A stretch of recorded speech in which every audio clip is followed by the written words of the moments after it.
Hi all, మేము టెంపుల్కి వెళ్ళాం కదా. పూజ అయిపోయిన తర్వాత అంబిక స్వీట్స్ అండ్ బేకరీ ఉందండి, అక్కడికైతే వెళ్ళాము.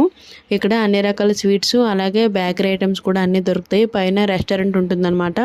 మేము మా ఫ్రెండ్స్ కలిపి రెస్టారెంట్కి అయితే వెళ్ళామండి. వెళ్ళగానే మేవన్స్ అయితే ఐస్ క్రీమ్ తీసుకున్నాడు. అలాగే మేమైతే మసాలా దోశ అలాగే వెజ్ మంచూరియా ఆర్డర్ చేసామండి. టేస్ట్ అయితే చాలా బాగుంది. దోశతో పల్లి చట్నీ ఇంకా అల్లం చట్నీ ఇచ్చాడు. అలాగే వెజ్ మంచూరియా కూడా చాలా టేస్ట్గా ఉందండి. మీకు దోశ అంటే ఇష్టమో మంచూరియా ఇష్టమో కామెంట్లో చెప్పండి. అలాగే మీరు బయటకు వెళ్ళినప్పుడు రెస్టారెంట్కి ఏం తింటారో కూడా కామెంట్లో చెప్పండి. చూసారు కదా, మంచిగా మసాలా పెట్టి ఇచ్చాడు. ఎక్కువ స్పైసీగా లేకుండా చాలా బాగుంది టేస్ట్ అయితే. తినేసిన తర్వాత ఫ్రైడ్ రైస్ కూడా ఆర్డర్ చేసుకుని అది కంప్లీట్ చేసి కిందకైతే వచ్చామండి. మేమన్స్ అయితే దోశ మంచూరియా ఏమీ తినలేదండి. ఐస్ క్రీమ్ మాత్రమే తిన్నాడు. మళ్ళీ కిందకు వచ్చి మళ్ళీ ఐస్ క్రీమ్ అడుగుతున్నాడు. మీ పిల్లలు కూడా ఇంతేనా? Thank you for watching. Bye.